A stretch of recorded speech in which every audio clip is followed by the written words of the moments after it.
إن الحمد لله نحمده ونستعينه ونستغفره ونعوذ بالله من شرور أنفسنا وسيئات أعمالنا من يهده الله فلا مضل له ومن يضلل فلا هادي له وأشهد أن لا إله إلا الله وحده لا شريك له وأشهد أن محمدا عبده ورسوله الذي بلغ الرسالة وأدى الأمانة ونصح الأمة وكشف بإذن ربه الغمة وتركنا على بيضاء ليلها كنهارها لا يزيغ عنها إلا هالك. أما بعد فإن أصدق الحديث كتاب الله وخير الهدي هدي محمد صلى الله عليه وسلم وشر الأمور محدثاتها وكل محدثة بدعة وكل بدعة ضلالة وكل ضلالة في النار. عباد الله، أوصيكم ونفسي بتقوى الله عز وجل، فإن تقوى الله سبحانه وتعالى ملاك الحسنات وخير الزاد ليوم المعاد. قال الله سبحانه وتعالى: يا أيها الذين آمنوا اتقوا الله حق تقاته ولا تموتن إلا وأنتم مسلمون. وقال سبحانه: وتزودوا فإن خير الزاد التقوى واتقون يا أولي الألباب. قال الله عز من قائل: ربنا لا تزغ قلوبنا بعد إذ هديتنا وهب لنا من لدنك رحمة إنك أنت الوهاب. وقال الله سبحانه وتعالى في الحديث القدسي: يا عبادي كلكم ضال إلا من هديته فاستهدوني أهدكم. أخرجه الإمام مسلم في الصحيح. وأخرج الإمام الطبراني رحمه الله تعالى في المعجم الكبير عن شداد بن أوس رضي الله تعالى عنه قال لي رسول الله صلى الله عليه وسلم: يا شداد بن أوس، إذا رأيت الناس قد اكتنزوا الذهب والفضة فأكثر هؤلاء الكلمات: اللهم إني أسألك الثبات في الأمر والعزيمة على الرشد وأسألك موجبات رحمتك وعزائم مغفرتك. صححه الشيخ الألباني رحمه الله تعالى। সম্মানিত হাজিরিন, মুসল্লিয়ান কেরাম, শুরুতে আমি আমাকে সহ আপনাদেরকে জীবনের প্রত্যেকটি পর্যায়ে প্রত্যেকটি ক্ষেত্রে আল্লাহ রাব্বুল আলামিনের তাকওয়া অবলম্বন করার উপদেশ দিচ্ছি। আল্লাহ তাআলা আমাদের সবাইকে ঘরে বাইরে প্রকাশ্যে সকল ক্ষেত্রে আল্লাহ তাআলা তাকওয়া অবলম্বন করার তৌফিক দান করুন। সম্মানিত হাজিরিন, আমরা অত্যন্ত গুরুত্বপূর্ণ একটি বিষয় নিয়ে খুব সংক্ষেপে আজকের আলোচনা, আজকে জুমার খুতবা আপনাদের সামনে তুলে ধরার জন্য চেষ্টা করব। ওমা তৌফিক ইল্লা বিল্লাহি আলাইহি তাওয়াক্কালতু ওয়া ইলাইহি উনীব। আর সেই বিষয়টি হচ্ছে ফিতনার সময় কিভাবে আমরা অবিচল, দ্বীনের উপর অবিচল এবং ঈমানের উপর অবিচল থাকতে পারি। বর্তমান এমন একটি সময়, যে সময় ফিতনা সকল দিক থেকে আমাদেরকে আচ্ছন্ন করে আছে। রাসূলুল্লাহ সাল্লাল্লাহু আলাইহি ওয়াসাল্লামের সময় যে ফিতনার ব্যাপারে আল্লাহ নবী সাল্লাল্লাহু আলাইহি ওয়াসাল্লাম সতর্ক করেছেন, সেই সব ফিতনা তো আছেই, উপরন্তু প্রকাশ্য অনেকগুলো ফিতনা আমাদেরকে আচ্ছন্ন করে আছে। এই জন্য আল্লাহ নবী সাল্লাল্লাহু আলাইহি ওয়াসাল্লাম আল্লাহ রাব্বুল আলামিনের কাছে আশ্রয় প্রার্থনা করতেন: আল্লাহুম্মা ইন্নী আউযুকা মিনাল ফিতান মা যাহারা মিনহা ওয়া মা বাতান। হে আল্লাহ, আমি আপনার কাছে আশ্রয় চাচ্ছি ওই সমস্ত ফিতনা থেকে, মা যাহারা মিনহা ওয়া মা বাতান, যেগুলো প্রকাশ্য ফিতনার রূপ।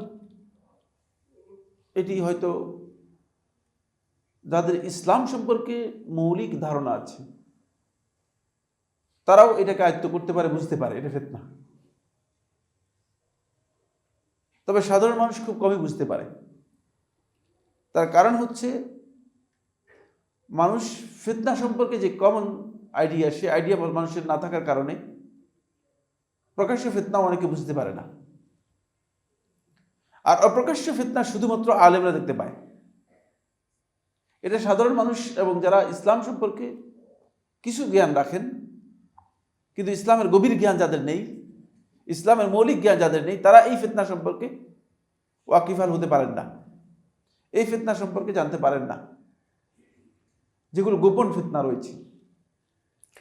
অসংখ্য ফিতনা আজকে আমাদের সমাজকে, বিশেষ করে মুসলিম কমিউনিটিকে এত ব্যাপকভাবে ছেয়ে আছে যে যেখানেই যাবেন না কেন সেখানে দেখবেন যে আপনি ফিতনার মুখোমুখি। যদি ফিতনাকে আপনি পরীক্ষা করতে ধরেন, ফিতনার অনেকগুলো অর্থ রয়েছে, কোরআনে কারিমে ফিতনার অনেক অর্থ রয়েছে, সে বিষয়ে আলোচ্য বিষয় নয়, জন্য আমি সেদিকে যাচ্ছি না। যদি ফিতনাকে আপনি পরীক্ষা করতে ধরেন তাহলে ফিতনা প্রত্যেকটি ইমানদার ব্যক্তি অবশ্যই পরীক্ষার মুখোমুখি হতেই হবে আপনাকে। আর যদি ফিতনা পরীক্ষা অর্থে না হয়, ফিতনা হচ্ছে হক এবং বাতিলের সংমিশ্রণ।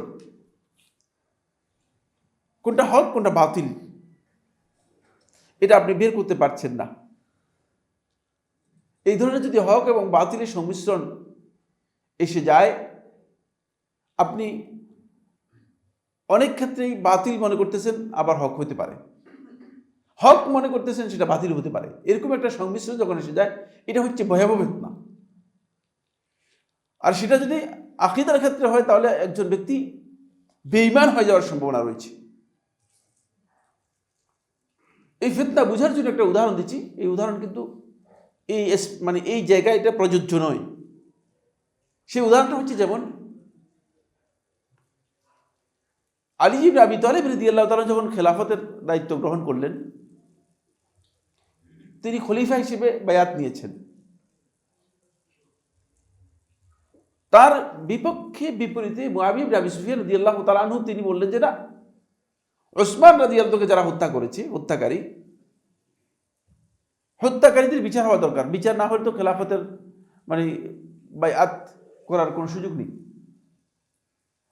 আমি হচ্ছে ওসমান রাদিয়াল্লাহু তাআলা আনহুর অভিভাবক ওয়ালি, সুতরাং আমি আগে প্রথম যে দাবি করছি সেটা হলো ওসমান হত্যার বিচার হোক, তারপরে খেলাফতের বিষয়টি ফয়সালা হবে। দুটি গ্রুপ হয়ে গেল।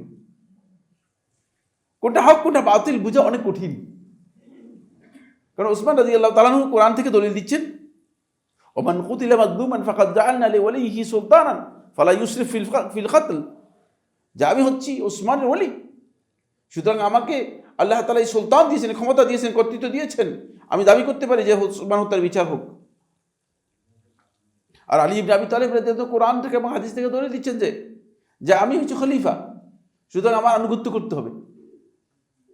বিচার ওসমান হত্যার বিচার হবে, কিন্তু আমার আনুগত্য করতে হবে।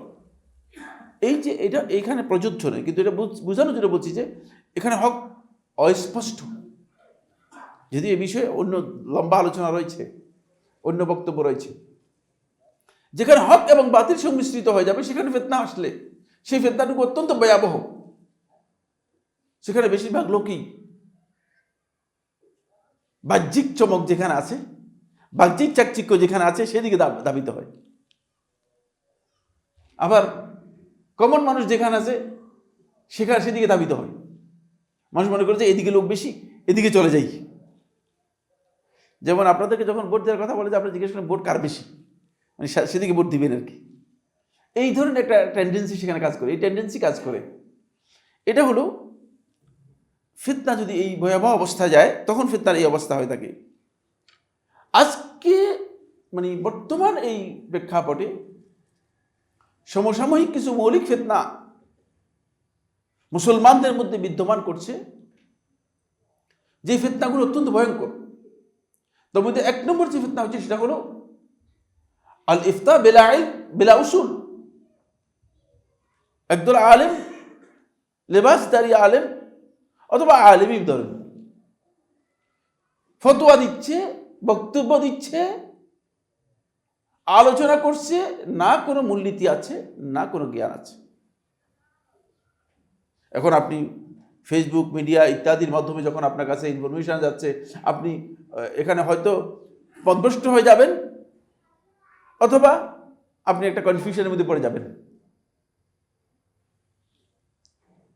কোনো ধরনের মূলনীতি নেই। যিনি ফতোয়া দিচ্ছেন তিনিও কোনো মূলনীতি ফলো করেন না। তিনি মনে করতেছেন তিনি এখন অনেক বড় মুজতাহিদ, অনেক বড় আলেম। কোরআন থেকে বলতেছেন, কোরআনের আয়াত অনুবাদ করে ব্যাখ্যা করতেছেন নিজের। রাসূলুল্লাহ সাল্লাল্লাহু আলাইহি ওয়াসাল্লাম সহিহ হাদিস থেকে বক্তব্য দিচ্ছেন, কিন্তু ব্যাখ্যা করতেছেন নিজের। সহিহ হাদিসের মন গড়া ব্যাখ্যা করতেছেন। আসলে তিনি কোরআন এবং হাদিসের অর্থ করতেন নাই, তার মন গড়া ব্যাখ্যা দিয়ে তিনি কি করতেছেন, এই ফতোয়া অথবা এই ধরনের বক্তব্য দিচ্ছেন। এই ফিতনা একেবারেই চরম পর্যায়ে পৌঁছে গিয়েছে। 2 নম্বর যে ফিতনা, সেটা হচ্ছে ফিতনাতুল হাসাদ ওয়াল বাগদা, হিংসা এবং ঘৃণার ফিতনা। দাওয়াতের নামে সমাজের মধ্যে আমরা মানুষের মধ্যে হিংসা বিদ্বেষ ছড়াচ্ছি, মানুষের মধ্যে হিংসা বিদ্বেষ ছড়াচ্ছি। কাউকে সংশোধনের জন্য কাজ করতেছি না, আমি নিজেও সংশোধিত হচ্ছি না, অন্যের সংশোধনের কাজ করতেছি না। কারণ নসিহতের পদ্ধতি হচ্ছে নসিহত হতে হবে গোপনে। আপনি যদি আমাকে সংশোধন করতে চান, তাহলে নসিহতের পদ্ধতি কি হবে? আপনি সংশোধন করবেন গোপনে। আপনি সংশোধন করবেন আন্তরিকতার সাথে, আমাকে বুঝাবেন যে ভাই এই কাজটা ভুল, অথবা আপনি আপনার দলিল দিয়ে সেটা বলার জন্য চেষ্টা করবেন। কিন্তু আলেমদের মধ্যে দেখা যাচ্ছে, বেশিরভাগ লোকদের মধ্যে এটা আমরা দেখতে পাচ্ছি, নসিহতের কোনো পথেই তারা অনুসরণ করতেছেন না। মানুষদের মধ্যে হিংসা বিদ্বেষ বিবাদ কিভাবে বাড়ানো যায়, আর সেটাকে আমরা মনে করতেছি দাওয়াতি কাজ করতেছি। ফলে ময়দানে দাওয়াতি কাজ যেটাকে বলা হচ্ছে, সেটা আসলে দাওয়াতি কাজ না, সেটা ফিতনা। যেমন মুসা আলাইহিস সালাম যখন দাওয়াত নিয়ে এসেছেন আল্লাহর পক্ষ থেকে ওহী, তখন ফিরআউন বলতেছে যে মুসা তো আসছে তোমাদের মধ্যে ফিতনা সৃষ্টি করার জন্য, বর্তমানে বিপর্যয় তোমাদের মধ্যে সৃষ্টি করে দিবে। কিন্তু মুসা আসলে ফিতনার জন্য আসে নাই, মুসা তো তাওহীদের বাণী নিয়ে এসেছে।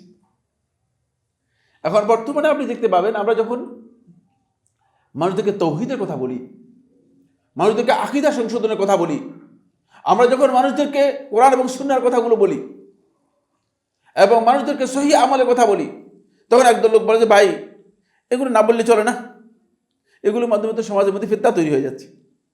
সে আসলেই ফিতনাবাজ, সে নিজেই ফিতনাবাজ। কারণ যে ব্যক্তি নবী সাল্লাল্লাহু আলাইহি ওয়াসাল্লামের হিদায়াতকে, ইসলামের হিদায়াতকে, কোরআন হাদিসের বক্তব্যকে সেটাকেই ফিতনা মনে করে থাকে, সেই সবচেয়ে বড় ফিতনাবাজ। কিন্তু ফিতনার একটা বিপরীত দিক তাদের মধ্যে চলে আসছে। তারা মনে করছে যে এটা হচ্ছে ফিতনা। সমাজে যখন কোনো বিভ্রান্তি ব্যাপকভাবে সমাজের মানুষকে আক্রান্ত করে, তখন ওই ব্যাপক আক্রান্ত হয়ে যাওয়া মানুষগুলো তখন হক কথা তাদের কাছে মনে হয় এটাই হচ্ছে বড় ফিতনা। যখন সুন্নাহ সম্পর্কে বলবেন, বলে যে ভাই এই সুন্নাহ তো আজকে নতুন শুনলাম। নতুন শুনতেই পারেন, আপনি বহু জিনিস নতুন শুনতে পারেন, কারণ আপনার কাছে সমস্ত বিষয়ের জ্ঞান রয়েছে। একথা আপনাকে কে বলেছে? কিন্তু আপনাকে ক্লিয়ার হওয়া দরকার ছিল যে আপনি সত্যিকার অর্থে এই বিষয় সম্পর্কে জানতে পেরেছেন কিনা। যদি না জানেন তাহলে আপনি চুপ থাকবেন, কিন্তু এই কথা বলতে পারেন না যে এটা নতুন কথা বলেছেন অথবা এটা ফিতনা করেছেন। আরেকটি ফিতনা হচ্ছে সেটা আমাদের সমাজের মধ্যে আছে, সেটা হলো মুনাফিক বেঈমান, আল্লাহ এবং তার রাসূলের দুশমন। এরা এখন কোরআন চর্চা করে, কোরআনের হিদায়াত দেয়, বলে যে আমরা কোরআন মানি, সুন্নাহ মানি না। ইনকারুস সুন্নাহর ফিতনা সমাজের মধ্যে ব্যাপক হয়ে গেছে। তারা মনে করতেছে যে কোরআন মানলেই যথেষ্ট, সুন্নাহর কোনো প্রয়োজন নেই। এবং এই ধরনের লোকও আমাদের সমাজের মধ্যে এখন ব্যাপকভাবে রয়ে গিয়েছে। আরেকটি ভয়ঙ্কর ফিতনা হচ্ছে, যেটা একেবারেই বর্তমান পুরা মুসলিম কমিউনিটিকে আক্রান্ত করে আছে, সেটা হলো মিডিয়ার মাধ্যমে যে সমস্ত বক্তব্যগুলো আছে সেটাকে কোরআন এবং হাদিসের ওহীর চেয়েও গুরুত্বপূর্ণ মনে হচ্ছে।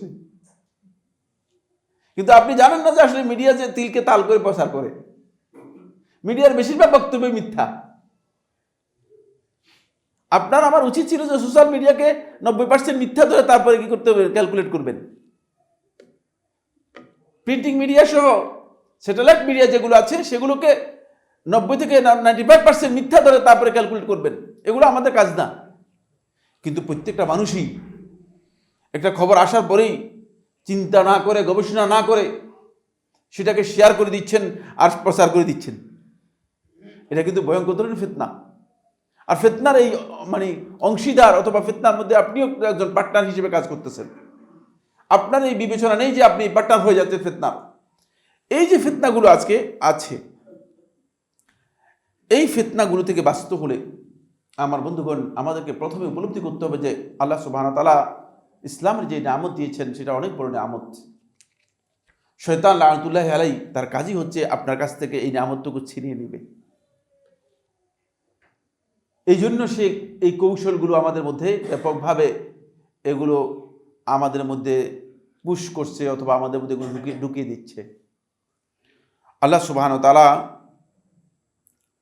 ইসলামের এই বড় নিয়ামত যদি কোনো ব্যক্তি উপলব্ধি করতে না পারে, তাহলে সে আসলে ইসলাম হেফাজত করতে পারবে না, নিজের ইসলাম হেফাজত করতে পারবে না। কোন দিক দিয়ে আপনার ইসলামই চলে গিয়েছে আর আপনি মসজিদের মধ্যে বসে বসে আল্লাহ আল্লাহ করতেছেন, এই খবর নেই, এই খবর হয়ে যাবেন। রাসূলুল্লাহ সাল্লাল্লাহু আলাইহি ওয়াসাল্লাম এই প্রসঙ্গে বলেন যে প্রত্যেকটি মানুষ আল্লাহর এই নিয়ামত, ইসলাম এবং হেদায়েতের যে নিয়ামত রয়েছে, এই নিয়ামত সারাক্ষণ হারিয়ে যাওয়ার আশঙ্কা করবে এবং এই বিষয়ে ভয়ের মধ্যে থাকবে। ইন্নাল কুলুবা বাইনা ইসবাইনি মিন আসাবিইল্লাহ, কোন কোন রাওয়ায়াতের মধ্যে মিন আসাবির রহমান ইউকাল্লিবুহা কাইফা ইয়াশা। সুনান তিরমিজি এবং ইবনে মাজাহ হাদিসের মধ্যে এসেছে, আল্লাহ নবী সাল্লাল্লাহু আলাইহি ওয়াসাল্লাম থেকে উম্মুল মুমিনিন আয়েশা রাদিয়াল্লাহু বর্ণনা করেন, তিনি বলেন রাসূলুল্লাহ সাল্লাল্লাহু আলাইহি ওয়াসাল্লাম বেশিরভাগ সময় এই দোয়া করতেন, আল্লাহুম্মা ইয়া মুকাল্লিবাল কুলুব সাব্বিত কলবি আলা দীনিক। হে অন্তরগুলো পরিবর্তনকারী মহান আল্লাহ, সাব্বিত কলবি আলা দীনিক, আপনি আপনার দ্বীনের উপর আমার অন্তরকে আপনি অবিচল রাখুন, সাহাবেত রাখুন। আয়েশা রাদিয়াল্লাহু আনহা যখন শুনতেন তখন বলে, আল্লাহ রাসূল সাল্লাল্লাহু আলাইহি ওয়াসাল্লাম আপনি কি আশঙ্কা করতেছেন যে আপনার কোনো না কোনো কারণে আপনি দিন থেকে বেরিয়ে যাবেন? কারণ এই দোয়া যখন করবেন তখন আপনি তো বলবেন যে কি রে, রাসূল সাল্লাল্লাহু আলাইহি ওয়াসাল্লাম যদি এই দোয়া করে যে সাব্বিত কলবি আলা দীনিক, মানে রাসূল সাল্লাল্লাহু আলাইহি ওয়াসাল্লাম কি এখনো আশঙ্কার মধ্যে আছে যে তার কি অন্তর আল্লাহ রাব্বুল আলামিন দিন থেকে বের করে নিয়ে যাবেন, বেরিয়ে যাবেন দিন থেকে?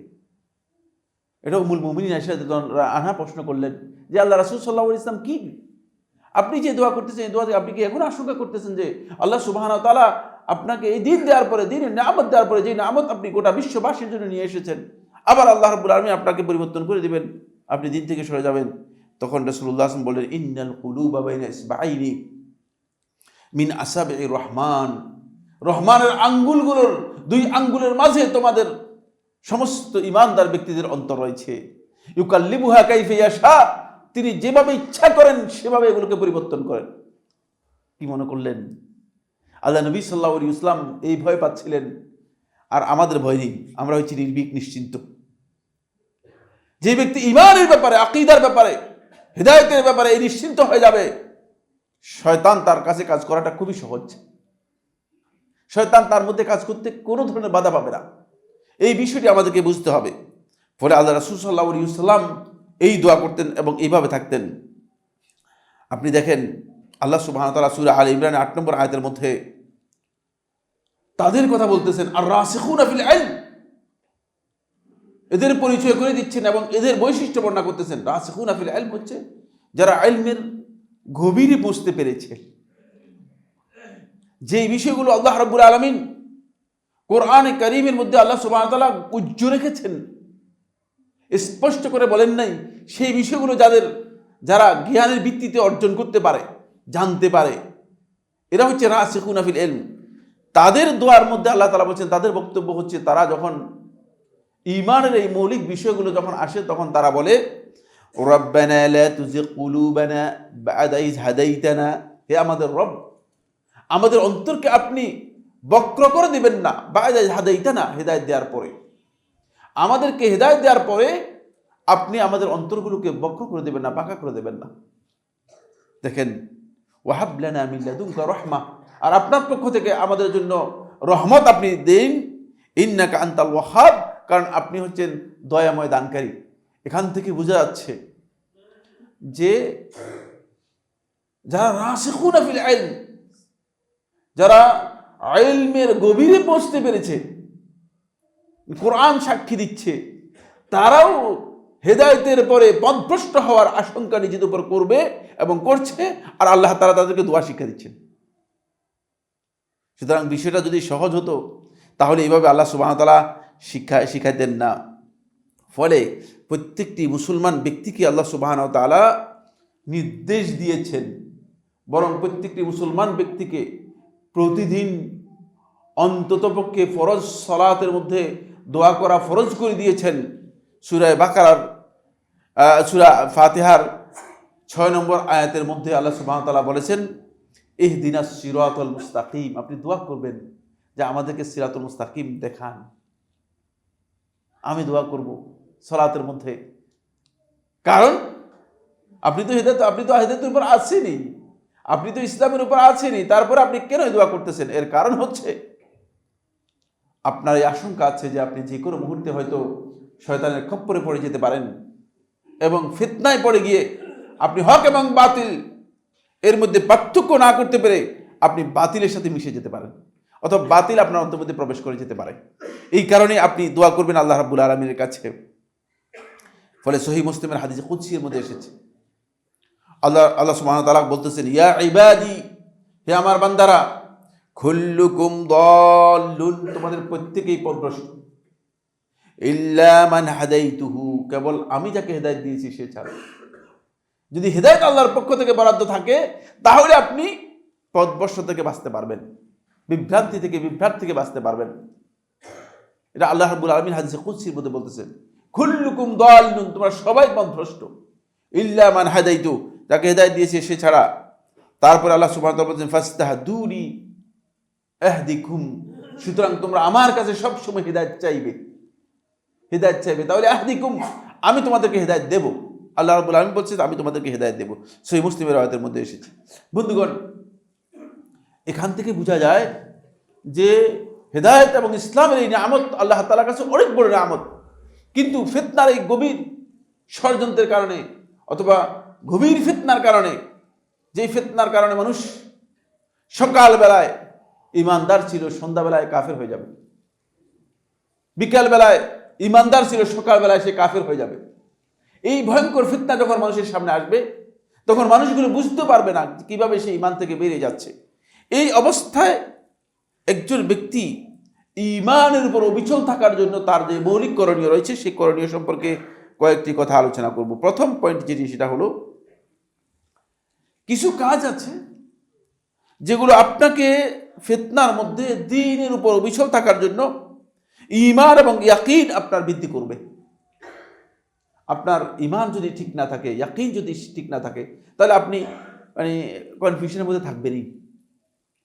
আপনার কাছে মনে হবে যে না, বাতিলকেও অনেক সময় মনে করবে যে না, এটা মনে হয় দ্বীনই, কারণ বাতিল তো বাতিল হিসেবে আসবে না, বাতিল হিসেবে আসে বলবে যে আমি বাতিল হিসেবে এসেছি না। শয়তান যখন আদম আলাইহিস সালাতু ওয়াস সালামের কাছে আসলেন, শয়তান কি এইভাবে আসছেন যে আদমের কাছে যে আমি শয়তান আসছি তোমারে পথভ্রষ্ট করার জন্য? না। ওয়াকাসামাহুমা, আদম এবং হাওয়া আলাইহিস সালাতু ওয়াস সালাম দুইজনের কাছে এসে কসম করলেন, তারপরে বললেন, ইন্নী লাকুমা লামিনান নাসিহিন, তোমরা তো ভালো করে বুঝে নাই আমি তোমাদের দুইজনের জন্য সবচেয়ে বড় কল্যাণকামী, নইলে আমি এই কথা বলতাম না তোমাদেরকে। বুঝতে পেরেছেন? এই পদ্ধতিতে আসবে আপনার কাছে। ঠিক ফিতনাও আপনার কাছে এইভাবে আসবে, ফিতনা ডেকোরেশন নিয়ে আসবে, ফিতনার যে ডেকোরেশন আছে সেই ডেকোরেশন নিয়ে আসবে আপনার কাছে, এভাবে আসবে যে আমি ফিতনা করার জন্য আসছি। ফলে এই জায়গায় আপনাকে অবশ্যই ঈমান এবং কি করতে হবে, ইয়াকিনকে আপনার বৃদ্ধি করতে হবে, তাহলে আপনি ফিতনা থেকে নিজেকে রক্ষা করতে পারবেন, দ্বীনের উপর আল্লাহ তাআলার আনুগত্যের উপর নিজেকে অবিচল রাখতে পারবেন। এক নম্বর কাজ হচ্ছে হিদায়াতের জন্য বেশি বেশি করে দোয়া করতে হবে। রাসূলুল্লাহ সাল্লাল্লাহু আলাইহি ওয়াসাল্লাম হিদায়াতের দোয়া করতেন। ইমাম তাবারানী রাহিমাহুল্লাহ তাআলা তার মুআজ্জামুল কাবীরের মধ্যে বর্ণনা করেন 7135 নম্বর হাদিস, শাদ্দাদ ইবনে আউস রাদিয়াল্লাহু তাআলা বর্ণনা করেন, তিনি বলেন, ক্বাল আলী রাসূলুল্লাহ সাল্লাল্লাহু আলাইহি ওয়াসাল্লাম, আল্লাহ নবী সাল্লাল্লাহু আলাইহি ওয়াসাল্লাম আমাকে বলেছেন, ইয়া শাদ্দাদ, হে শাদ্দাদ ইবনে আউস, ইযা রাআইতান নাসা কাদ ইকতানাজু আয-যাহাব ওয়াল ফিদ্দা, যখন দেখবে যে মানুষ দুনিয়া নিয়ে বিভোর হয়ে যাচ্ছে, স্বর্ণ আর রৌপ্য, দুনিয়ার সম্পদের চাকচিক্যের দিকে মানে দৌড়াচ্ছে আর দৌড়াচ্ছে। দেখেন না, এই জায়গায় যখন টিনের ঘর ছিল তখন কি অবস্থা ছিল, আর এখন কি অবস্থা। সব মানুষ শুধু দুনিয়ার দিকে দৌড়াচ্ছে। দুনিয়াই মানে মানুষের এখন টার্গেট, প্রত্যেক মানুষের মানে আলেম থেকে আরম্ভ করে জালিম জাহির যা আছে সকল প্রকারের মানুষের টার্গেট হচ্ছে শুধুমাত্র দুনিয়া কিভাবে একসাথ করা যায়। কিন্তু তার জানা নেই যে এই দুনিয়া থেকে পকেটে করে এক কপর্দক অথবা একটা সিকি পকেটে করে নিয়ে এই পৃথিবী থেকে যেতে পারবে, এই ধরনের কোনো সুযোগ তার নেই, কোনো সুযোগ তার নেই। আমরা এটা বিশ্বাসই করি না। যারা দুনিয়ার পিছনে হন্যে হয়ে দৌড়াচ্ছে, দুনিয়ার পিছনে যারা দৌড়াচ্ছে তাদের এই বিশ্বাস নেই যে সে এই পৃথিবী ছাড়তে হবে। যদি তিনি নিশ্চিত এই পৃথিবী ছাড়তে হবে তাহলে তিনি অগ্রিম পাঠানোর কথা ছিল, কারণ কিয়ামতের দিন সে আফসোসটুকু সে করবে, ইয়া লাইতানি কদ্দামতু লিহায়াতি, হে আমার আফসোস, আমি যদি আমার এই জীবনের জন্য, এই আখিরাতের জীবনের জন্য কিছু পাঠাতে পারতাম, কিন্তু তখন আর পাঠানোর সুযোগ নেই, আফসোস করার সুযোগ নেই, আফসোস দিয়ে কাজ হবে না। কিন্তু এখন সব লোকেই দুনিয়া দিকে দৌড়াচ্ছে। শাদ্দাদ ইবনে আউস রাদিয়াল্লাহু আনহু বলেন, আল্লাহ রাসূল সাল্লাল্লাহু আলাইহি ওয়াসাল্লাম বললেন যে যখন দেখবে যে মানুষগুলো দুনিয়ার সব কিছু জমা করতে, শুধু দুনিয়া জমাই করতেছে, তখন তুমি এই কালেমাগুলো ভালো করে নিজে রপ্ত করবে এবং বেশি বেশি করে আল্লাহ তাআলার কাছে দোয়া করবে। আল্লাহুম্মা ইন্নী আসআলুকা সাবাতা ফিল আমর, হে আল্লাহ আমি আপনার কাছে দ্বীনের উপর অবিচলতা তলব করি, চাই, ওয়াল আজিমাত আলা রুশদ, আর হেদায়েতের উপর আমি দৃঢ়ভাবে থাকতে পারি সেটা চাই। ওয়া আসআলুকা মুজিবাত রাহমাতিক, আপনার কাছে রহমতের যতগুলো দিক আছে সবগুলো আপনার কাছে আমি চাই। ওয়া আযাইবা মাগফিরাতিক, এবং আপনার মাগফিরাতের যতগুলো পর্যায়ে আছে সবগুলো আপনি যেন আমার জন্য বরাদ্দ করেন, এটা চাই। এটা হচ্ছে মূলত ইমানদার ব্যক্তিদের দোয়া। এই দোয়াটি রাসূলুল্লাহ সাল্লাল্লাহু আলাইহি ওয়াসাল্লাম সিজদার মধ্যেও করতে বলেছেন, এবং এই দোয়াটি আল্লাহ নবী সাল্লাল্লাহু আলাইহি ওয়াসাল্লাম কুনুতের মধ্যেও করতেন, কুনুতের মধ্যেও করতেন। কুনুত তো আপনারা বুঝেন না, এই যে সালাতুল ভিতর অথবা অন্য কোনো কুনুতের মধ্যে রাসূলুল্লাহ সাল্লাল্লাহু আলাইহি ওয়াসাল্লাম এই দোয়াটি করতেন। তখন কুনুত করতেন রাসূলুল্লাহ সাল্লাল্লাহু আলাইহি ওয়াসাল্লাম।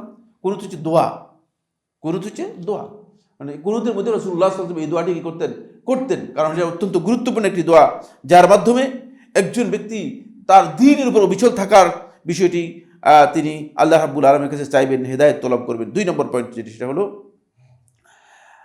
আপনাকে দ্বীনে যে বিধিবিধানগুলো আছে সেইগুলোকে পরিপূর্ণরূপে দৃঢ়ভাবে মেনে নিতে হবে। কারণ আপনি দ্বীনের বিধানের ব্যাপারে যদি আপনি অলস হন, অমনোযোগী হন, তাহলে আস্তে করে শয়তান আপনাকে সরিয়ে নিয়ে যাবে। আমাদের বেশিরভাগ লোকের অবস্থা এমন, শুধুমাত্র জুমার মুসল্লি, তাও জুমার মুসল্লি সালাতের জন্য আসছে, আজকে মনে হয় এখন কিছুক্ষণ আগে জানতে পেরেছে আজকে জুমার সময়, যে আসা আগমন থেকে বুঝে যাচ্ছে যে এখনই তারা বুঝতে পারছে যে এখন আজকে জুমার সময়। কোথায় নবী সাল্লাল্লাহু আলাইহি ওয়াসাল্লামের সুন্নাহ, কোথায় দ্বীনের উপর আমল? জুমার মুসল্লি আপনি এসেছেন, জুমার এই যে সালাত, এই সালাতের ফরজ, এই খুতবায় অংশগ্রহণ করে আপনার উপর ফরজ, সালাতের পাঠ নষ্ট করে আপনি কি করতেছেন? এখন আসতেছেন কেন? কে আপনাকে আসতে বলছে? আপনি কি মনে করতেছেন যে মসজিদের উপর অনুগ্রহ করতেছেন, আল্লাহর উপর অনুগ্রহ করতেছেন? না, কিচ্ছু করতেছেন না। নিজেকে জানতে হবে, কোন বান্দা যদি আল্লাহ তাআলার আনুগত্য থেকে সরে পরিপূর্ণরূপে কাফের হয়ে যায়, আল্লাহ তাআলার কিছুই আসে যায় না। আল্লাহ রাব্বুল আলামিন কোনো ক্ষতি করতে পারবেন না, আপনি নিজের ক্ষতি করেছেন। জুমার সালাতে মুসল্লিরা আসবেন, ইমাম সাহেব আসার আগে, ইমাম সাহেব আসছেন, খুতবা শুরু হয়ে গেছে, খুতবা শেষ, ইমাম ধরার জন্য আসছেন। নাউযুবিল্লাহি মিন যালিক। এই খুতবা শোনা ফরজ আপনার উপর, যেমন সালাত ফরজ তেমন খুতবা শোনা আপনার উপর জন্য ফরজ। এটা খুতবা, এটা অন্য কিছুই না। সুতরাং এটা আমাদেরকে জানতে হবে। আপনি এখানে সবচেয়ে বড় বিষয় হচ্ছে যেটা, সেটা হলো এই দুনিয়ার এই জীবনে আমরা অনেকেই আছি, একেবারে অলসতা আমাদেরকে এমন এক পর্যায়ে নিয়ে গিয়েছে যে আমার ফরজ কাজ পর্যন্ত, আল্লাহ তাআলার আনুগত্যের ক্ষেত্রে আমি ফরজ কাজগুলো পর্যন্ত করছি না, কিন্তু দুনিয়ার সব কাজ তো আপনি করতে পারতেছেন। আপনি বাজারে আগে গেলে কোন জিনিসটা পাওয়া যায়, তখন আপনি বাজারে আগে চলে যাচ্ছেন। আপনি যদি কোথাও অফিসে যান, মানে আগে গেলে অফিসে আপনি আগে চলে যাচ্ছেন, আপনি এয়ারপোর্টে অফিস আগে চলে যাচ্ছেন, মানে যেখানে আগে যাওয়া দরকার সেখানে আপনি আগে চলে যাচ্ছেন। আর যেখানে আপনার আসার কথা ছিল 9টা বাজে, সাহাবায়ে কেরাম 9টার দিকে আসতেন, 9টা 10টার দিকে আসতেন, সেখানে আপনি আসতেছেন কোথাও 1টা 10 মিনিটের মধ্যে। এটা এই কারণ হচ্ছে আমরা আসলে দ্বীনের বিধানগুলোকে সেভাবে গ্রহণ করি নাই। এরপরে পয়েন্ট যেটা, সেটা হলো আলোচনা করবো না, সুন্নাহকে আঁকড়ে ধরতে হবে। বন্ধুগণ, সুন্নাহ ছাড়া কোনো বিকল্প নেই। সুন্নাহ হচ্ছে নবী সাল্লাল্লাহু আলাইহি ওয়াসাল্লামের দেখানো যেই তরিকা রয়েছে সেই তরিকা। এই তরিকা দিয়ে আমাদের সমস্ত আমলকে ওজন করা হবে। সুন্নাহ থেকে যিনি তার আমলকে নিজের মন গড়া আমলের মধ্যে নিয়ে গেছেন, প্রবৃত্তির আমল নিয়ে গেছেন, হয়তো আপনি ইত্তেবাউস সুন্নাহ, সুন্নাহ অনুসরণ করবেন, অথবা সুন্নাহ বাদ দিলে ইত্তেবাউল হাওয়া, প্রবৃত্তির অনুসারী হবেন। আর কোনো ডান বাম নেই। সুন্নাহের বিপরীত হচ্ছে বেদাত। সুতরাং হয়তো সুন্নাহর অনুসারী হবেন অথবা বেদাতের অনুসারী হবেন। এই জন্য আপনাকে সুন্নাহ ধরতে হবে আঁকড়ে। আপনাকে জানতে হবে যে সুন্নাহ হচ্ছে দিন, একমাত্র দিন। আজকে এটা যদি না থাকে তাহলে আপনি ফিতনা থেকে নিজেকে বাঁচাতে পারবেন না। আপনি ফিতনার যখন কঠিন অবস্থা মনে করবেন যে এই বিষয়টি ফিতনা, তখন আপনি রাসূল সাল্লাল্লাহু আলাইহি ওয়াসাল্লামের সুন্নাহ কি সেখানে সেটা জেনে নেওয়ার জন্য চেষ্টা করবেন। এরপরে যে পয়েন্টটি, সেটা হলো অধিক পরিমাণে জিকির করা। আল্লাহ তাআলা জিকিরকে ভুলবেন না। আল্লাহ রাব্বুল আলামিন তাকওয়ার একটা দাবি হচ্ছে, সেটা হলো এই, যেখানে আল্লাহ তাআলার স্মরণ করা দরকার সেখানে যদি আল্লাহর বান্দা আল্লাহকে স্মরণ না করে, সে আল্লাহ তাআলার তাকওয়ার দাবি পূরণ করেনি। আর আল্লাহ রাব্বুল আলামিনের স্মরণটাকে অপরিহার্য করতে হবে। ইবনে আব্বাস রাদিয়াল্লাহু আনহু করে তিনি বলেন, আশ-শাইতানু জাসিমুন আলা কলবি ইবনে আদম, শয়তান আদম সন্তানের প্রত্যেকের অন্তরের মধ্যে শয়তান বসে আছে, হাঁটু গেড়ে আছে। মানে এটা কি আমার ব্যক্তিগত বক্তব্য নয়, খুব ভালো করে খেয়াল করেন। আপনি মনে করতেছেন যে আপনি অনেক বড় বুজুর্গ, যে আমি সহ আপনারা যারা আছেন সবাই অন্তরের মধ্যে শয়তান হাঁটু গেড়ে আছে। কি? ফাইজা সাহা ওয়া গাফালা ওয়াসওয়াসা, যখনই বান্দা আল্লাহর কথা ভুলে যায়, আল্লাহর বিধানের কথা ভুলে যায় এবং সাথে সাথে অমনোযোগী হয়ে যায়, ওয়াসওয়াসা, তাকে ওয়াসওয়াসা দিয়ে দেয়। বলে যে আজকে অসুবিধা, একটু দেরি করে গেলে অসুবিধা কি, আজকে সালাতে না গেলে অসুবিধা কি, ওয়াসওয়াসা দিয়ে দেয়। আর ওয়াইজা যাকারাল্লাহ, আর যখনই আল্লাহ রাব্বুল আলামিনের স্মরণ করে, খানাস, আস্তে করে পিছনের দিকে চলে যায়, আপনার মধ্যে আর কাজ করতে পারে না। এজন্য আমার বন্ধুগণ, ফিতনা থেকে বাঁচতে হলে আমাদেরকে এই বিষয়গুলো খুব ভালো করে বোঝার জন্য চেষ্টা করতে হবে, অন্যথায় আমরা বিপদের মধ্যে পড়ে যাব। ফিতনার এই কঠিন সময়ে আল্লাহর বিধান পালনের উপর সবর করতে হবে। সবর অত্যন্ত গুরুত্বপূর্ণ বিষয়, আমাদেরকে ধৈর্য ধারণ করতে হবে। আবু দাউদ তার সুনানের মধ্যে বর্ণনা করেন, আবু সালাব আল খুশানি রাদিয়াল্লাহু আনহু তিনি বলেন, রাসূলুল্লাহ সাল্লাল্লাহু আলাইহি ওয়াসাল্লাম ইরশাদ করেছেন, ইন্না মিন ওয়ারাইকুম আইয়ামুস সবর, খেয়াল রাখো তোমাদের সামনে কিছু দিন আসতেছে, আইয়ামুস সবর, এগুলো সবরের সময়। মানে আল্লাহ রাসূল সাল্লাল্লাহু আলাইহি ওয়াসাল্লাম যখন ফিতনার কথা বর্ণনা করেছেন, তখন আমাদেরকে আগে অ্যাডভান্স এই বিষয়টি জানিয়ে দিয়েছেন যে তোমাদের সামনে আসতেছে কিছু সময়, সেগুলো হচ্ছে সবরের সময়। আস-সাবরু ফীহি মিসলু কাবদিন আলাল জামর, ওই সময়ে সবর করা জ্বলন্ত আগুন এর অঙ্গার, যে আগুনের টুকরা, কয়লা বা আগুনের টুকরা হাতে রাখার মতো। এই সময় রাসূল সাল্লাল্লাহু আলাইহি ওয়াসাল্লাম বলতেছেন, আল আলিল আমিল ফীহি মিসলু আজরি 50 রাজুলান, তখন যারা আল্লাহর দ্বীনের উপর অবিচল থেকে সুন্নাহ অনুযায়ী আমল করতে পারবে, তারা 50 জন ব্যক্তির আমলের সমান সওয়াব পাবে। এটা হলো ফিতনার সময়। ইয়া আমালুনা মিসলা আমালিহি, যারা তাদের মতো আমল করে থাকে এই আমলের মতো। কিলা ইয়া রাসূলুল্লাহ, প্রশ্ন করলেন, হে আল্লাহর রাসূল সাল্লাল্লাহু আলাইহি ওয়াসাল্লাম, আজরু 50 মিনহুম, তাদের মধ্য থেকে 50 জনের আমলের সমান। কালা আজরু 50 মিনকুম, তোমাদের মধ্য থেকে 50 জনের আমলের সমান। মানে সাহাবায়ে কেরামদের মধ্য থেকে 50 জনের আমলের যে সমান রয়েছে, সেই সমান, সেই মর্যাদা পাবে এই কঠিন ফিতনার সময় যে ব্যক্তি সুন্নাহর উপর অবিচল থেকে আল্লাহর দ্বীনের উপর আমলটাকে সবর করে সেটা করতে পারবে। সবরটা অত্যন্ত গুরুত্বপূর্ণ। এরপরে পয়েন্ট হচ্ছে ইস্তিআযা বিল্লাহ, আল্লাহ তাআলার কাছে বেশি বেশি করে আশ্রয় প্রার্থনা করা। এরপরে পয়েন্ট হচ্ছে যেটা, সেটা হলো মুরাকাবাতুল্লাহ আযজা ওয়া জাল, প্রকাশ্যে অপ্রকাশ্যে সকল ক্ষেত্রে আল্লাহ রাব্বুল আলামিনের পর্যবেক্ষণকে নিজের চোখের সামনে আসবেন। প্রকাশ্যে বুজুর্গ মসজিদে এসে আল্লাহওয়ালা তসবি নিয়ে এসে, পাগড়ি টাগড়ি নিয়ে এসে একেবারেই অন্যরকম কাস্টমার, বুঝলেন না, মানে কত বড় বুজুর্গ। কিন্তু যখন বাহিরে যায় তখন তিনি সুদ ঘুষ যা আছে যত হারাম আছে সবগুলোর সাথে তার সম্পর্ক রয়েছে, প্রতারণা সবকিছুর সাথে সম্পর্ক রয়েছে। এটা নয়, এটা ইসলাম নয়। এই জন্য আপনাকে অবশ্যই খেয়াল রাখতে হবে যে বিষয়টি, সেটা হলো এই, আপনি কি আসলে আল্লাহ তাআলা মুরাকাবাকে, আল্লাহ রাব্বুল আলামিন আপনাকে দেখছেন, আল্লাহ রাব্বুল আলামিন আপনাকে শুনছেন, আপনার প্রত্যেকটি কথা এবং কাজকে মনিটরিং করা হচ্ছে, এবং আপনি আল্লাহর কাছে জবাবদিহি করতে হবে প্রত্যেকটি কাজের জন্য। এর নাম হচ্ছে আল্লাহ তাআলা পর্যবেক্ষণ। আপনি কি এই আল্লাহ রাব্বুল আলামিনকে এইভাবে ভাবছেন কিনা? যদি এই মুরাকাবা যদি না থাকে, আন তা'বুদাল্লাহা কাআন্নাকা তারাহ, যে তুমি আল্লাহ তাআলা ইবাদত করবে যে আল্লাহ তাআলা তোমাকে দেখতেছেন, আল্লাহ রাব্বুল আলামিন তোমাকে দেখতেছেন। এই পর্যবেক্ষণ যদি আপনার মধ্যে আসে, তখন আপনি দেখবেন যে আপনি নিজেকে বাঁচাতে পারবেন, অন্যথায় বাঁচাতে পারবেন না। এই কারণেই সুনান তিরমিজির রিওয়ায়াতের মধ্যে আব্দুল্লাহ ইবনে আব্বাস রাদিয়াল্লাহু বর্ণনা করেন, তিনি বলেন 2516 নম্বর হাদিস, ইহফাদিল্লাহ ইয়াহফাজকা, তুমি আল্লাহ রাব্বুল আলামিনের হুকুক হুদুদ, আল্লাহ তাআলার বিধান, আল্লাহ তাআলার অধিকারগুলোকে হেফাজত করো, ইয়াহফাজকা, আল্লাহ তাআলা তোমাকে হেফাজত করবে। ইহফাজিল্লাহ তাজিদহু তুজাহাক, তুমি আল্লাহ তাআলার বিধানগুলোকে হেফাজত করো, তাজিদহু তুজাহাক, দেখবে সামনে আল্লাহ তাআলাকে পেয়ে যাবে।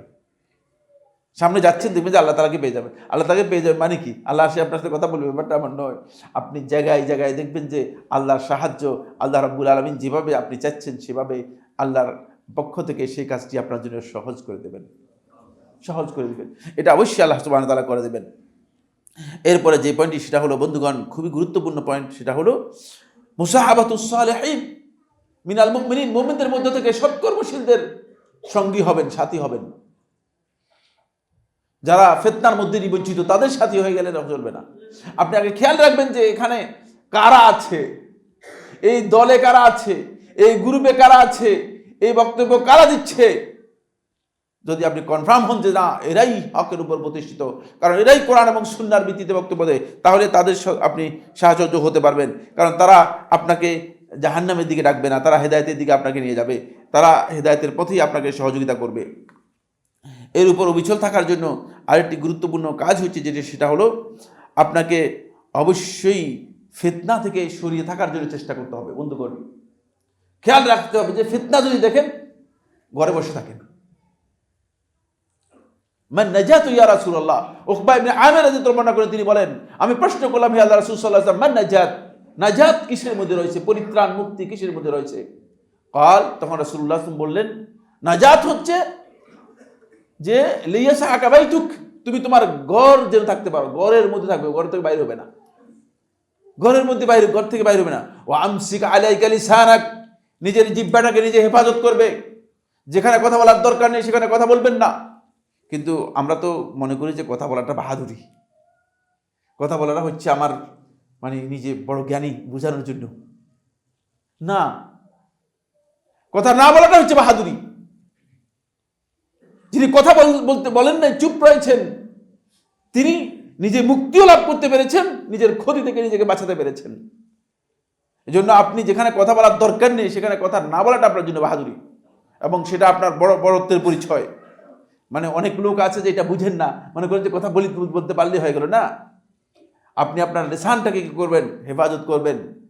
তারপরে ওয়াবকি আলা খাতিআতিক, নিজের গুনার বিষয়টি স্মরণ করে আল্লাহ তাআলার কাছে কাঁদতে থাকবেন, আল্লাহর কাছে কাঁদবেন, তাহলে আল্লাহ রাব্বুল আলামিন আপনার জন্য পথগুলো মুক্ত করে দেবে। আমরা তো আমাদের গুনার জন্য কান্নার কোনো সময়ই আমাদের নেই। আমাদের ব্যস্ততাকে আমরা এত বেশি বাড়িয়ে দিয়েছি, এত বেশি ব্যস্ততা আমাদের বেড়ে গিয়েছে যে আমরা গুনাহ নিয়ে কান্নার মতো, গুনাহ নিয়ে চিন্তা করার মতো আমাদের সময় কোথায়? সেই সময় তো আমাদের নেই। এই কারণেই আমার বন্ধুগণ, যদি দ্বীনের উপর এই ফিতনার এই কঠিন সময়ে, এখানে হাজার রকমের ফিতনা, আপনি যদি দেখেন যে মানে সামাজিক দিক থেকেও প্রচুর ফিতনা, রাষ্ট্রীয় দিক থেকেও প্রচুর ফিতনা, পাশাপাশি ঈমান এবং আমলের ব্যাপারে এমন ফিতনা তৈরি হচ্ছে যে এখন ফিতনাটা দিনটাকেই মূলত মানুষই পরিণত করে নিচ্ছে। মানুষকে হত্যা করতেছে, মুসলমানরা মুসলমানদেরকে হত্যা করতেছে, দাওয়াতের নাম দিয়ে একজন মুসলমান আরেকজন মুসলমানকে হত্যা করতেছে। কত ভয়ঙ্কর ফিতনার মধ্যে আমরা পড়ে গিয়েছি। আর তারা মনে করতেছে আমরা হকের উপর আছি, এরকম হত্যা করে ফেলি। ইন্না লিল্লাহি ওয়া ইন্না ইলাইহি রাজিউন। কি মনে করেছেন হকটা কার সাথে আপনার সাথে ডিসাইড হয়েছে? আল্লাহ তাআলা এসে আপনাকে ডিসাইড করেছেন। ইসলামের নামে কোনো গ্রুপ করবেন না, এই পন্থী ওই পন্থী হয়ে যাবেন না, বরং ইসলামের উপর থাকুন, দ্বীনের উপর থাকুন। যখন দেখবেন যে ফিতনা আছে, খবরদার ঘরে বুঝে থাকেন, বের হবেন না, ওখানে যাওয়ার দরকার নেই। কারণ গেলে হয়তো হতে পারে যে আপনি জাহান্নামী হয়ে যাবেন। আপনি হত্যাকারী হইলেও জাহান্নামী, আর নিহত হইলেও জাহান্নামী, দুটাই রাসূলুল্লাহ সাল্লাল্লাহু আলাইহি ওয়াসাল্লাম হাদিসের মধ্যে বলে গেছেন। খবরদার এই সমস্ত বিষয়গুলো এই সময় আমাদের জন্য খুবই দরকার, যাতে করে আমরা ফিতনার সময় নিজেদেরকে দ্বীনের উপর বিচল রাখতে পারি। আল্লাহ তাআলা আমাদের সবাইকে তৌফিক দান করুন। আকুলু কাওলি হাযা লি ওয়া লাকুম ওয়া লিসাইরিল মুসলিমিনা ফাস্তাগফিরুহু ইন্নাহু হুয়াল গফুরুর রহিম। আলহামদুলিল্লাহ আলহামদুলিল্লাহ আলা ইহসানিহি ওয়া শুকরু লাহু আলা তাওফীকিহি ওয়া ইমতিনানিহি ওয়া আশহাদু আল্লা ইলাহা ইল্লাল্লাহ ওয়াহদাহু লা শারীকা লাহু তা'যীমান লিশানিহি ওয়া আশহাদু আন্না মুহাম্মাদান আবদুল্লাহি ওয়া রাসূলুহু আদ-দাঈ ইলা রিদওয়ানিহি ওয়া আলা আলিহি ওয়া আসহাবিহি ওয়া ইখওয়ানিহি ইবাদাল্লাহ রাহিমাকুমুল্লাহ ইন্নাল্লাহা আমারাকুম বিআমরিন কারীম আলা ওয়া হুয়াস সালাতু ওয়াস সালামু আলা নাবিয়্যিল কারীম ফাকালা ফী মুহকামিত তানজিল ইন্নাল্লাহা ওয়া মালাঈকাতাহু ইউসাল্লুনা আলান নবী ইয়া আইয়ুহাল্লাযীনা আমানু সাল্লু আলাইহি ওয়া সাল্লিমু তাসলিমা আল্লাহুম্মা সাল্লি আলা মুহাম্মাদ ওয়া আলা আলি মুহাম্মাদ কামা সাল্লাইতা আলা ইব্রাহিম ওয়া আলা আলি ইব্রাহিম ফিল আলামিন ইন্নাকা হামিদুম মাজিদ ওয়া বারিক আল্লাহুম্মা আলা মুহাম্মাদ ওয়া আলা আলি মুহাম্মাদ কামা বারাকতা আলা ইব্রাহিম ওয়া আলা আলি ইব্রাহিম ফিল আলামিন ইন্নাকা হামিদুম মাজিদ وارض اللهم عن الخلفاء الراشدين الأئمة المهديين أبي بكر وعمر وعثمان وعلي وعن سائر أصحاب محمد صلى الله عليه وسلم أجمعين. اللهم أعز الإسلام والمسلمين، اللهم أعز الإسلام والمسلمين، اللهم انصر عبادك الموحدين في كل مكان، اللهم انصر عبادك الموحدين في كل مكان.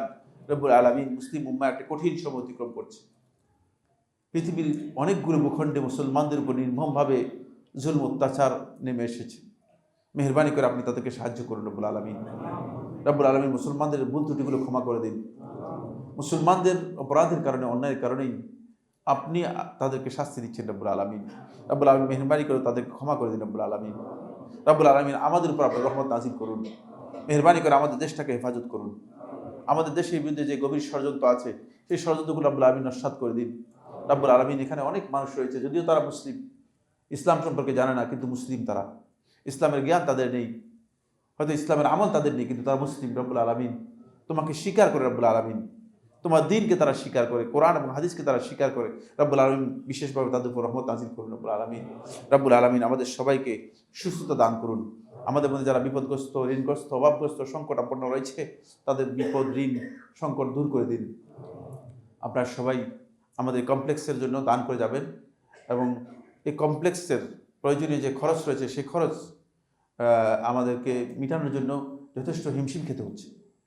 এটা আমাদের জন্য একটা সবচেয়ে বড় দুঃখের বিষয়। আল্লাহ রাব্বুল আলামিনের কাছে আমরা দোয়া করি যেন আল্লাহ সুবহানাহু ওয়া তাআলা আল্লাহর পক্ষ থেকে এর জন্য সহজ পথ বের করে দেন, এবং এর জন্য আমাদের মধ্য থেকে যে সমস্ত ভাইরা কষ্ট করতেছেন, তাদের সবাইকে আল্লাহ রাব্বুল আলামিন যেন কাজটা সহজ করে দেন। ইবাদাল্লাহ রাহিমাকুমুল্লাহ, ইন্নাল্লাহা বিআমরি বিল আদলি ওয়াল ইহসান ওয়া ইতাইজিল কুরবা ওয়া ইয়ানহা আনিল ফাহশাই ওয়াল মুনকারি ওয়াল বাগyi ইয়া'iদুকুম লা'আল্লাকুম তাযাক্কারুন ফাযকুরুল্লাহা আল-'আযীম আল-জালিল ইয়াযকুরুকুম ওয়াশকুরুহু আলা আলাইহি ওয়া নি'আমিহি ইয়াজিদকুম ওয়া লাযিকরুল্লাহি আকবার ওয়াল্লাহু ইয়া'লামু মা তাসনাউন।